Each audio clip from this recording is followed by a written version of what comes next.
Assalamualaikum warahmatullahi wabarakatuh. Perkenalkan, nama saya Ukti Alia Zahra dengan NIM 210306135 dari Prodi Peternakan Fakultas Pertanian Universitas Sumatera Utara. Di sini saya akan menjawab beberapa pertanyaan dari Ibu Tati Fidianasari, SPTMP, mengenai mineral dan vitamin. Yang pertama ada pengertian dan fungsi mineral secara umum pada tubuh ternak. Mineral adalah salah satu komponen nutrisi yang memiliki peran penting dalam pertumbuhan, kesehatan, produksi, reproduksi, dan kekebalan tubuh pada hewan ternak. Fungsi dari mineral bagi tubuh hewan ternak adalah untuk membentuk bagian dari kerangka gigi dan hemoglobin, mempertahankan keseimbangan asam dan basa yang terdapat pada cairan tubuh, mempertahankan tekanan osmotik seluler, mempertahankan keasaman yang terdapat pada getah pencernaan yaitu magnesium, zinc, dan kalsium, mencegah kekejangan, dan mempertahankan kontraksi yang tepat dari urat daging.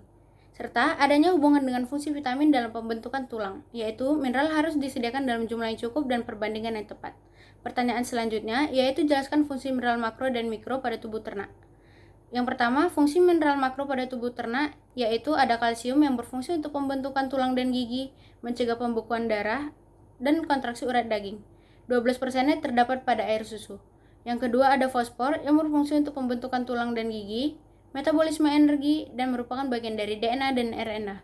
Yang ketiga ada natrium yang berfungsi untuk keseimbangan asam dan basa, osmoregulasi, dan transmisi syaraf. Yang keempat ada klorin yang berfungsi untuk keseimbangan asam dan basa, osmoregulasi, dan sekresi cairan. Yang kelima ada kalium yang berfungsi untuk keseimbangan asam dan basa, osmoregulasi, dan eksitasi syaraf dan otot, serta aktivator enzim. Yang keenam ada magnesium yang berfungsi untuk pembentukan tulang, aktivator enzim untuk metabolisme karbohidrat dan lipid. Dan yang ketujuh ada mangan yang berfungsi untuk aktivator enzim, pembentukan tulang, dan pertumbuhan.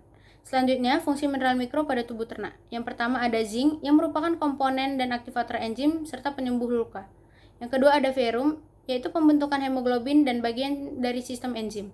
Yang ketiga ada kuprum, yaitu pembentukan hemoglobin, pigmen, dan koenzim. Yang keempat ada iodin, yaitu konstituen hormon tiroid dan pembentukan hormon tiroksin. Yang kelima ada sulfur, yaitu sintesis protein mikroba otot dan asam-asam lemak. Yang keenam ada kobalt yang merupakan bagian dari vitamin B12 yaitu untuk pertumbuhan mikroba rumen. Yang ketujuh ada fluorid yaitu esensial untuk hewan-hewan laboratorium. Yang kedelapan ada selenium yaitu sebagai metaloenzim dari enzim glutathione peroxide yang berfungsi untuk menghilangkan H2O2 dan berasosiasi dengan vitamin E untuk sistem imunitas. Yang kesembilan ada molybdenum yaitu bagian dari enzim sulfid oksidase yang berfungsi untuk oksidasi sulfid. Selanjutnya ada pertanyaan mengenai vitamin. Yang pertama ada pengertian vitamin. Vitamin adalah substansi organik yang dibutuhkan oleh ternak dalam jumlah yang sangat sedikit yang berguna untuk mengatur berbagai proses dalam tubuh agar berjalan normal, termasuk kesehatan, pertumbuhan, dan reproduksi. Zat gizi tergolong ke dalam mikronutrien, yaitu zat gizi mikro yang berarti tubuh memerlukan dalam jumlah yang sedikit. Yang kedua, sifat-sifat umum vitamin. Vitamin terbagi menjadi dua kelompok besar, yakni vitamin yang larut dalam lemak dan vitamin yang larut dalam air. Untuk vitamin yang larut pada lemak yaitu ada vitamin A, D, E, dan K, sedangkan vitamin yang larut pada air yaitu ada vitamin B dan C. Untuk vitamin yang larut pada lemak memiliki sifat umum antara lain terdiri dari unsur karbon, hidrogen, dan oksigen, mempunyai bentuk provitamin, tidak terdapat di semua jaringan, menyusun struktur jaringan, kurang stabil, dikeluarkan melalui feses dan diserap bersama lemak. Sedangkan untuk vitamin yang larut pada air memiliki sifat umum yaitu strukturnya tidak tersusun atas karbon, hidrogen, oksigen, sulfur, dan nitrogen, tidak ada dalam bentuk provitamin, terdapat di semua jaringan, diserap dengan proses difusi sebagai prekursor enzim dan dikeluarkan melalui urin. Yang ketiga, jelaskan jenis-jenis vitamin dan fungsinya pada tubuh ternak. Yang pertama ada vitamin A yang merupakan nutrisi yang penting dalam tubuh, yaitu pada mata, epitel, dan tulang. Lalu ada tiamin atau vitamin B1 yang berperan dalam koenzim sebagai koenzim piruvat dan asam ketoglutarat dehidrogenasa. Kemudian ada riboflavin atau vitamin B2, memiliki fungsi sentral dalam produksi energi dan pernafasan seluler, dan juga merupakan prekursor kofaktor.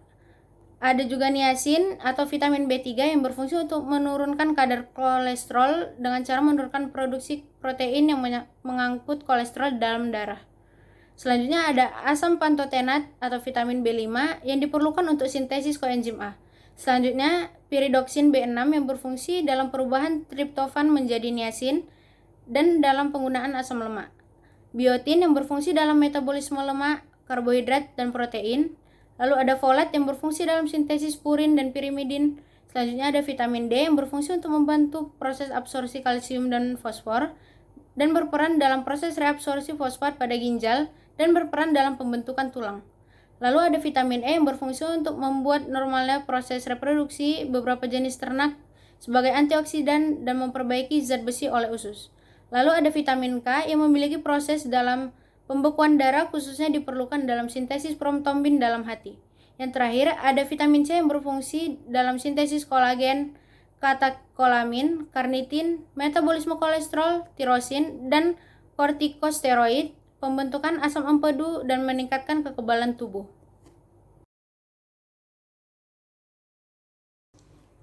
Baiklah, yang terakhir saya akan melakukan uji coba kandungan vitamin C dari 2 hijauan pakan ternak dan 3 buah. Pertama, saya sediakan 5 cup air yang akan saya tetesin dengan betadine sebanyak 10-20 tetes.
Setelah diaduk, kita akan menuangkan masing-masing sampel. Yang pertama ada rumput teki,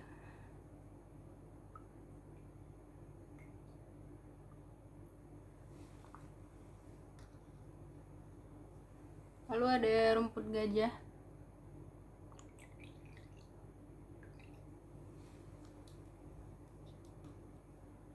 lalu di sini ada air buah belimbing,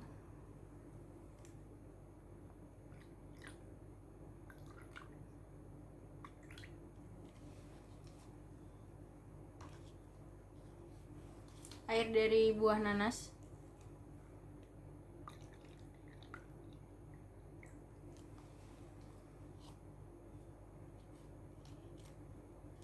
dan ada air jeruk.